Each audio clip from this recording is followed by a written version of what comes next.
Okay, tape's on.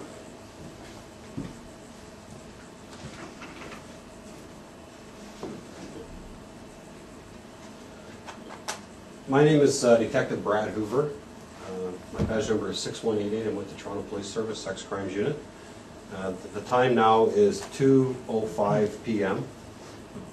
We're presently at the Kingston Penitentiary in Kingston, Ontario, in a boardroom, and I think is the main building you would call it. Present in the room here, if I could just have each of you identify yourself for the purposes of the videotape that's being made.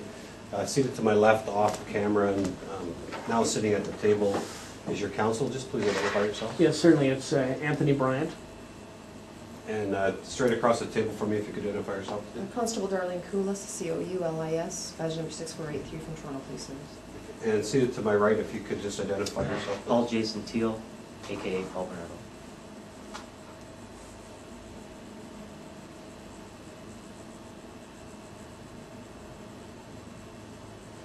And again, my name is Brad Hoover, and today is June the 7th, 2007. Mr. Teale, the reason that we're here today is to speak to you in regards to a couple of matters. First of all, before we start, I just want you to make sure that you're aware that what we say is being videotaped here. Yeah. I'm just going to start this audio tape. I forgot to do that.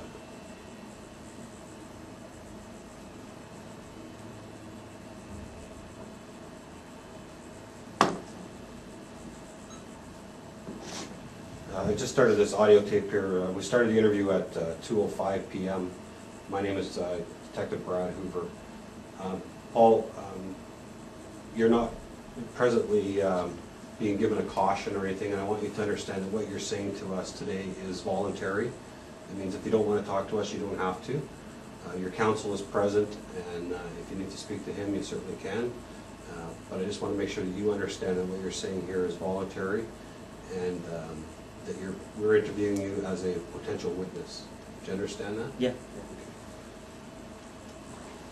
Just a little bit of background about the first time we met back last year in April of 2006. That was in regards to a letter that you had sent through the Attorney General's office. It filtered down to my office in regards to some admissions that you made about some sexual assaults that you had committed. I'm here to tell you that I have concluded that investigation, and that there have been 2 offenses that I have been able to identify, and with the information that you provided to me at that time, was able to conclude those matters as having been committed by yourself. So for that, I thank you for that information. And Sorry. You've identified the offense. No, I've identified the offense that you were talking about, and based on that information, I was able to conclude those cases that actually provided enough information that I was satisfied that you were the person that committed those offenses. Okay, now what about, does that make sense? And it makes sense. What about ones that you thought that I came forward with and maybe thought that I didn't do it? Was there any of those? There was none that I thought that you didn't do. There was some that I didn't have enough information to either identify the offense because you were unable to provide enough details at that time, or they may not have ever been reported to the police. As you said when we spoke, some of them were, we'll call them minor type offenses, but No, I understand. Offenses that may not have been reported to the police. Okay, problem. I turned on the TV, I waited for Peel Regional to come by. September rolls around, they make a public announcement. It's written on my file here that I lied to police and I did not commit the crimes that I said I committed on the offenses in Peel Region. Okay. Big problem. I have spoken to Peel Region, Yeah. and they have told me that they don't have enough information at this point to identify anything that you've, the letter that was sent to the police, or through to the police, wasn't specific enough to identify any offenses. Now, that's something that we can talk about sort of following this interview, and if you want to get into that, we can talk about that. Well, I've been sitting with this for years, and it's written on my file, and it makes me seem like, oh, he's just this crazy. You guys love doing that. I'm this crazy psychopathic liar. Why was that statement issued? Why didn't they come in and talk to me if they didn't have enough information? We were waiting on that tape. You can play that tape back. I asked you guys, is Peel Regional going to come in? I sat there month after month after month. No one came. I turned on the TV in September. Peel, declared that Paul Bernardo was, this crazy liar to police. What's the fundamental problem here? Well, I mean, I truth, can't- justice, the Canadian way, and no one comes in, and now you guys are saying that you didn't have enough information. well, I can't answer for them specifically as to what they did or didn't do. I can tell you that because they're a separate police department, I don't have any control over what investigation that they did do. I can tell you that I have spoken with an investigator in Peel Region, and they have told me that at this point they don't have enough information to move forward. They haven't been able to identify any offense that was specifically talked about.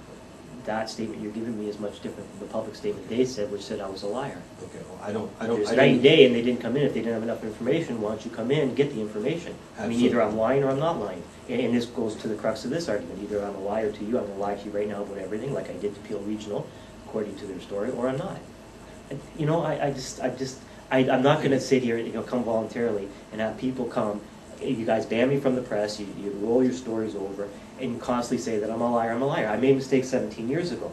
Okay, fine, I did. But now we're talking about today, and you're not going to roll forward that I'm some psychopathic liar sitting in jail claiming other people's responsibilities for other crimes. This is a total cross-examination point. You want to start this thing? Locklear's going to grab a hold of it and say, well, he lied about other crimes. He's a crazy liar. Why didn't you guys resolve this? And again, I can't answer for what Peel Region did or didn't do. Jurisdictionally, we're kind of bound as to what takes place. But still, the good guys, the bad guys. You know what I mean? You're on the same team. Yes, we are, but Supposedly. as far as us investigating matters that take place outside of the actual Toronto proper, that's why Peel Regional has their police service, and like Detective Hoover said, we can't answer as to what they did with their investigations or the issues that they were looking at that transpired out in their area, and we really can't speak to that. Yeah. Now, whether that's something you wish to have your counsel deal with them on, and that's something else, but unfortunately, there wasn't a lot that Detective Hoover and I could do in regards to those things. Well, That's how it leaves who's you at a bit ever of a loss watching this right now. thing, they should subpoena these guys to Peel Regional. They can bring in all the facts to show just where I lied then, if I'm a liar. That's what I say to do, because either I'm a liar or I'm not a liar, and I'm not a liar. But you guys are trying to paint me as one. The public, according to the public, they turned on the TV in September of last year, and I was this crazy liar. That's what the TV reported, and not only did they report it there, they wrote it on my file. I've got it right myself. Paul Bernardo, Peel Regional said Paul Bernardo lied to police about crimes he didn't commit, said he did. Okay. I mean, that's just awful. I mean, come on. Okay. Enough manipulation, you know what I mean? Either you tell the truth or don't, otherwise the whole purpose of any interview is just stupid. Because if I'm this crazy liar, I'll be just sitting here lying to you about everything, right? Right? I mean, why wouldn't I? I'm just this crazy liar. Okay. And again, I don't know exactly what was said by Peel Region, and I'm not here to answer to what they said. And so either one way or the It's other. one thing, I'm a human being, and to say that I'm a dangerous offender, going to be raping and killing and all this stuff, it's fine. I mean, for publicity, get that, tough on crime, get that bad guy. But when you go to a certain point of line, it just, I mean, it affects me totally. I made mistakes a long time ago. But don't say that today about me, because then we're lying, and then we got a big problem, because I'm looking at you and you're the bad guys. Because I'm not doing anything wrong. I'm telling the truth, and you guys are walking around issuing statements that I lied here, I lied there. No? Okay. Well, again, those are statements that were issued by Detective Hoover or myself or. Yeah, I know, from the but I mean, Police Service, like I it's said. Attorney General who sent you guys down here. He's fighting the case. He's taking this ball bitch back, right? So it's really it's the same organization, isn't it, Attorney General? I see him on TV talking about it. But this is a separate matter from what those issues were. But it's still the last Attorney year. General's office. Yeah, it very may well be, but like I said, we can't speak to anything that Peel Regional does or statements that they release out to the media because they have things that they were looking at. It's the same thing. If I'm a liar, take the facts that they have. They can come down and talk to me. Any cross-examine, any defense lawyer can call them up and show me where I'm lying, because you're not going to find it. Maybe there's a minor mistake here and there. I think I had one thing about some driveway below trees where, memory over time. But to say that is just ridiculous. Just like you guys didn't go, you guys polygraph Karla, you asked her about it? Nobody from the Attorney General's went down there? Nobody cared? Again, it's the same, I know, but it's the same problem, because you're making me out to be a huge liar, and this is. Well, I don't have any doubt as to what you told us before. The facts that I could verify, I believe were true, and from what you've told me, you haven't told me any lies yet, so I have no personal reason to believe that you're lying to me. Exactly. So, again. Exactly, so, but was different story than I've got on my file, and And it's again, I don't know what's in your happened file since because I'm not privy to that information or what's there or what's not there. I'm just telling you from my perspective and from an investigative perspective into what I've looked into, to what admissions you made back in April last year to me. I'm satisfied. I've done what I can do as far as the investigation. If you'd like to provide me with more information about the specific occurrences that occurred in Peel region, then we can talk about that after the focus of what we're here for today.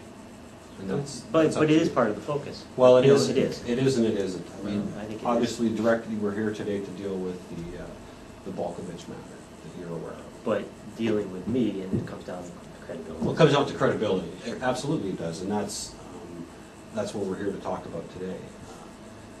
And so let's deal with that, and then we can deal with the other stuff afterwards. Is that okay? Well, yeah, go ahead, I'm just making my point on it, because it's gonna have to be addressed sometime. Absolutely it will. And it should have been. We dealt with that a year and a bit ago, so, Yeah, well, not quite a year, actually. a little over a year Sorry. ago. I have some questions that were given to me to ask you in relation to the Bolkovich matter, Robert Bolkovich matter. Before we do that, I just want to say, you understand obviously the importance of telling the truth and the consequences potentially of someone who lies to the police and not telling the truth. I think we just covered that. Actually, I was referring, you guys tell the truth. Right. Okay, so we're aware of that. And in this matter, I believe that you've had some conversation with your counsel in regards to it. And there has been some discussion about polygraph testing in this matter. Is that true or not true? Or do you recall that? Well, you're opening up cans of worms No, everywhere. I'm just asking you a specific question. You know, that goes back to, you guys polygraphed everyone with the Camaro, you didn't polygraph Karla, and in 2 years since, have you guys gone down there and asked her? Have you settled the matter with it? Because you could say I lied or whatever on polygraph, but have you asked her? Because it comes down to a lot of that issue, Okay. you know? I mean, have you asked let- her? let Has me- the Attorney let General me- gone down there? Okay, I don't know. Let me tell you a little bit. My involvement with this overall investigation of the Bolkovich is very limited. The only knowledge that I have is as to what investigation has been done or hasn't been done is specifically what's related to the conversations I've had about this interview here today. Right. Okay. What other witnesses there are, I don't know. Okay. In What answer other to, persons in there answer are. to your question, I don't want to go off on tangents, but all these issues are relevant. I know you think they aren't, but they are. In answer to your question is, we had some discussion on it, but when Corcoran from the OPP came down, before Karla was released, Right. I told him I'd be willing to take a polygraph on anything and everything. Would you in turn, are you going to go down before you release Karla? Just to ask her, she's not going to take it, she's going to fail on all these issues. Did her hand cause death? Yes, it did, blah, blah, blah. Right. Did this Tammy happen in July? Was a girl in January actually kidnapped and not somebody I picked up at a bar like she tried to roll over? And all these other issues, all relevant. And so, and then I addressed it to you guys when you came back again. Last year, I said, yeah, I'll take a polygraph on anything because I'm not telling a lie on the thing. Again, I asked the question, have you guys gone down or, I know Karla's free now, I'm not in the business of putting her in jail, it's not my thing. But my point was, did you ask her the question, just so we get the story straight? I mean, if she refuses, well, there's a reason why she's refusing. And again, you guys couldn't provide the answer, and now, almost a year later, again, you don't provide the answer. So, I mean, I don't know what you're asking me. You're asking me to take a polygraph when you aren't willing to ask her? Well, again, my part of this investigation is limited to what we're saying here today. So the details of all of what other witnesses may or may not have been asked or done, I don't know. And as a potential witness, I'm not allowed to tell you what other people have done. So that I have to sort of be careful about the way that it's answered, or even what you think my answer might be. Yeah, no, I just wanted for the record that I gave you good information, which you guys could have, independent of me, could have verified my story or not. Right. And whether you guys do or do not is your business. Like I said, I'm not a prosecutor. I'm not here to point the finger at anyone. But I showed you where to go. So if you guys don't do that, it's your business. But you know, to me, it's like, if you didn't, why didn't you? If you want to know the truth about things. Right. So, I understand that, and I understand what you're saying. So, what we're here to talk about today, obviously know that this statement may be used in court or may be presented to court as a voluntary statement. yeah. Okay. A polygraph obviously is not something that's court admissible, and I'm not sure if you're aware of that or not, but Yeah, it's not used in court. Okay. So the crust of what we're here to talk about is that it has been suggested that in the continuing case of the disappearance of Elizabeth Bain and the charge of murder against Robert Baltovich, that you are the alternative suspect, or an alternative suspect. Are you aware of that? Yeah, great. Did you kill Elizabeth Bain on June the 19th, 1990? Well, it's a loaded question. I mean, are we gonna go back and go through the time sequence of what happened in my life? I mean, I could just give a yes or no answer, but, you know, there's a lot of issues about that. Right. You know, Carla's in my role, who did what, where, when. This is why I said, did you guys, you know, go down there to get a polygraph to see if she was telling the truth? Like, why didn't Bevan do it in the first place? I mean, he's polygraphing everyone with a Camaro. Why would he make a deal with someone and not give them a polygraph? It's not incomprehensible to me. You know, because now my file says her version, and it's a lie. You know, you know what I mean? Yeah. Like, you know, I'm not making frivolous points here. I mean, and now you're asking me, after you said Peel Regional said I'm lying about this, and then you're saying I'm lying about my profile, you're saying I'm lying if I'm better or not. Now you're saying, hey, did you kill this person? I mean, well, you're saying I'm lying here, here, and here. I could say, no, I didn't. But, I mean, you already said I'm lying here with the Peel. You're saying... Okay, I'm not saying No, anything but about who's lying. I'm simply... and I've given you directions to go to find the truth. Right. And no one's done that. And I've asked, and again, I've told you that I've done investigation on information that you've told me, and as a result of that information, I've been able to verify in my mind where you've told me the truth. So if Peel Region is lying about you or someone else is lying about you, I have no control over that, or No, it goes right to credibility. Well, absolutely it does, and that's, I guess, the easy way then is to, if we can go through, we'll answer the questions, and yes, I hope to be able to go through some timeline to identify where you were, what you were doing specifically in relation to this case. Anyways, I know I'm giving you guys a hard time being argumentative about certain things, but, I mean, really, I'm a human being, and when you guys do all these things, I've got to, anyways, I'll try and truncate it a little bit more, but, anyways, the answer to that is no, but the 800-pound gorilla in the room that's a life 25 sentence, you know. It really comes down to credibility, Right. and not only credibility, but then again, timeline. I mean, between what Karla's and my roles were respectively, and this and that. The answer is no to that question. Did you have anything to do with her disappearance? No, Did you know Elizabeth Bain? not that I know of. Had you ever met her?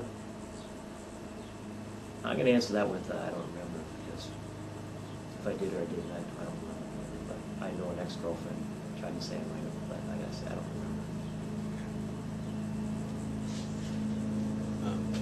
You obviously are aware of her disappearance. Sort of. Do you recall when you became aware of this? Best I can recollect is after I was in jail. Didn't follow me as much. The date, obviously, June the 19th, 1990 was the day. But you know, other than that, I don't remember. You know, maybe I heard about it before, but I can't recall if I did or not. But I remember in jail, I had newspapers after that fact, and then I saw something on it. So. Okay. We'll sort of get into that a little bit when we. I hope to go through a bit of a timeline with you as to some things that may jog your memory as to. Yeah, we're talking. Back in that time. I mean, if you asked me what I was doing 3 weeks ago on Tuesday, I probably couldn't tell you unless you put some reference to it. So we'll hopefully be able to do that. And again, obviously, June the 19th, 1990, do you know what you were doing that day? I have no recollection. I have a document here in front of me that references some points in time around the June of 1990 period from police investigation. This is what indicates you may have been involved with, or may have, certain things that you may have done. And I'd like to go through a couple of them that sort of assist you in remembering what you were doing back in 1990. The first part of June 1990, actually June the 1st, Karla had a doctor's appointment where she was complaining of pains in her right side. Perhaps she had something to do with a rabies shot. Does that ring any bells? None at all. In the first part of June, you had a Nissan 240 SX, is that correct? Yeah. You were making several trips into the United States, June 2nd, June 3rd, June 10th, June 16th. I think at that point you were involved with cigarette smuggling and things like that, from what I recall. Someone said no? No, that wouldn't be, no, that wasn't until after we moved out, so. Okay. So, making several trips to the States within a couple of days, is that something? When we started the relationship, we were going over all the time, so just for personal reasons.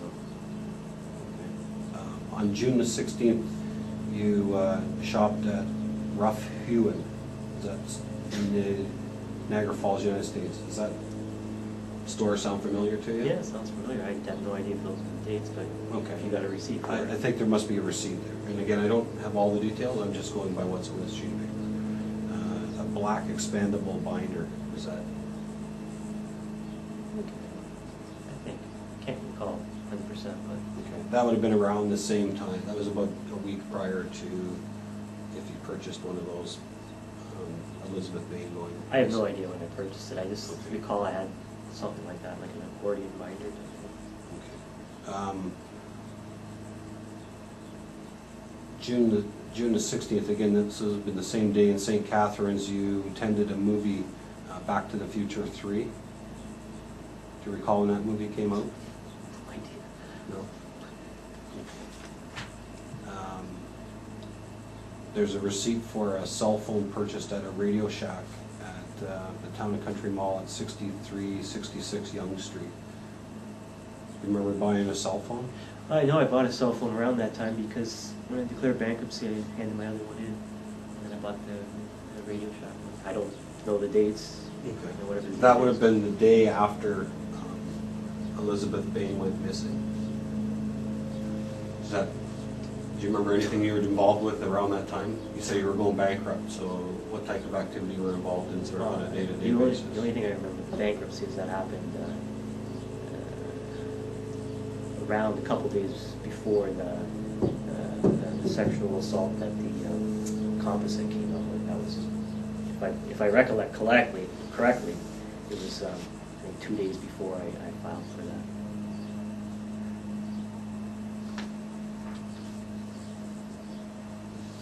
But I couldn't even tell you that date. I just know it was sometime in. What date did you say that was? June June the 16th of 1990. When was that sexual assault? The one with the composite? Was it 24th, 20th, somewhere? What date did you guys have?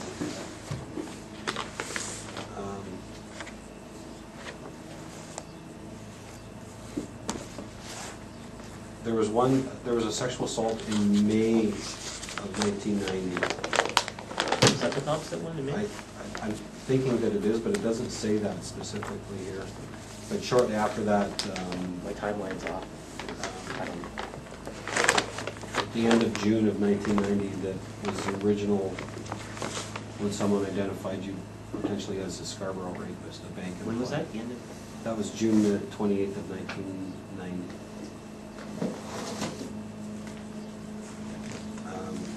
Lori Homolka's 19th birthday was June the 22nd, 1990. Do you recall her 19th birthday? No. I know it was around that time, but I don't specifically recall that birthday. The only reason that would maybe significant is she was obviously then a legal drinking agent, perhaps. Did you need anything for you? Way before that. June the 21st, so just the day after you bought a cell phone, you made a purchase at I'm Scarborough. sorry, you were saying, what, 19th was this girl's? June 19th was the day she Yeah, went missing. what day did I buy that? June 20th was the day you bought a cell phone. June No, 21st. I must have declared bankruptcy around then, because I got that cell phone in the hand, but I had to hand all my items in to the trustee, and I had a Panasonic cell phone, and I handed that in, and I got the Radio Shack one. So it would have been So right around the same time. I don't think I went a month without it. I don't think so. I might have, but anyways, I don't know. Yes. It was a while ago, so memory's a bit fuzzy. Yeah, May the 29th, which was just before that, or about a month before that, that was the day that the police released the condoms. Oh, so it was May. So I lost a month. Yeah, so that was, See what happens when you lock a guy up for 15 years in a windowless cell? Memory gets fuzzy. So I guess I waited a month to So- get the cell phone. about a month to get the cell phone. Did you recall anything? What were you doing, sorry, during that month, anything? Probably the same thing as they're going across the border for Back and forth the across the border. recreational stuff. I know Tammy happened in July. That was, I think, third week in July for the first time. But this was back a few weeks before that. So. Okay. Yeah, you're right, it was big last month. Scarborough.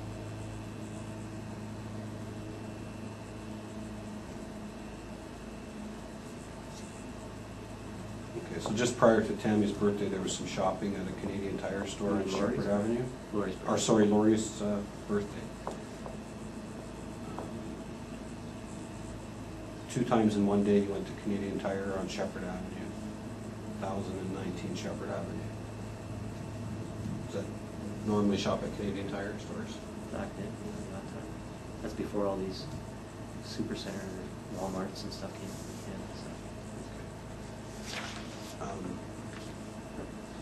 Do you ever recall having any conversations about the disappearance of Elizabeth May?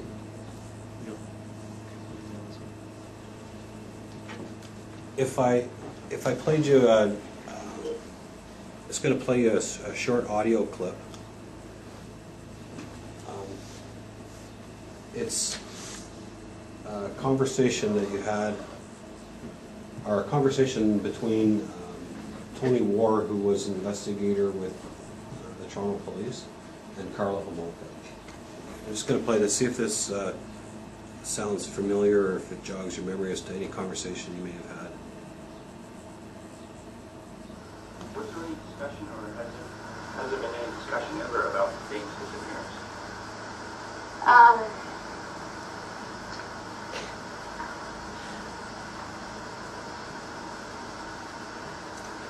I think the only thing that he ever said about her was that her boyfriend did it, or something like that. But there wasn't any real extensive discussion. But he talked about like all of the women that were disappearing.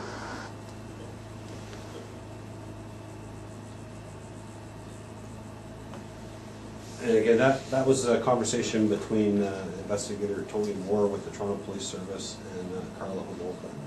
Does that conversation, was that something that you may recall saying that to Karla or talking about that? Well, you know, she went down, Paul did it. Catchphrase was the trial, Paul did it. It was Paul. And she's continuing right there. She's going, you know, with the fact of the matter is I didn't pay attention to anything. I didn't watch the news back then. I was too busy doing other things. I didn't pay attention. Like the profile is a serial killer, pays attention to all the news media. This is narcissistic personality, blah blah blah, and all that crap. I don't know anything about this case now. I don't know if this guy did it. I don't really even care. I'm not a prosecutor, you know, do the right thing for society, blah, blah, blah. I don't know if he did it. I don't have the facts to it from those if he did it. And I certainly didn't know that thing. So to say that, for me to make, she's alleging that I made a statement, the boyfriend did it.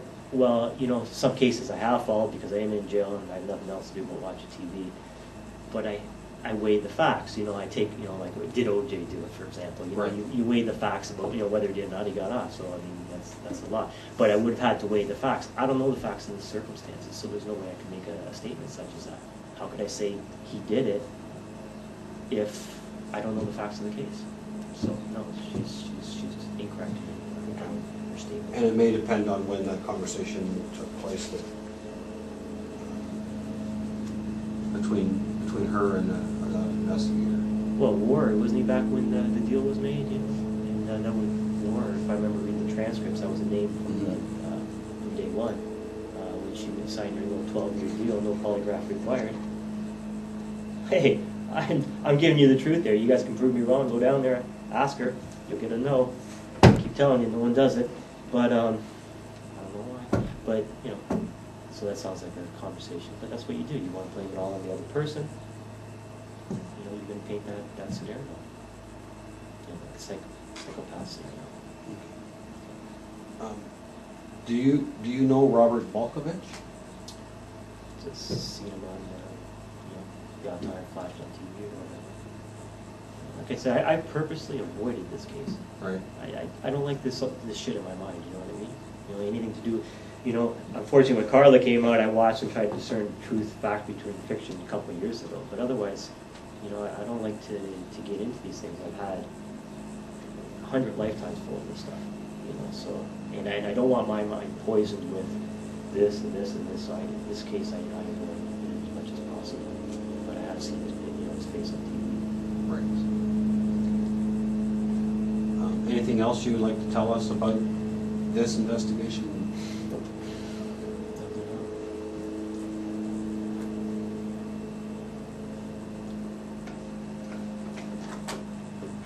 Okay, the time now is 2:35, and we'll conclude this portion of our interview.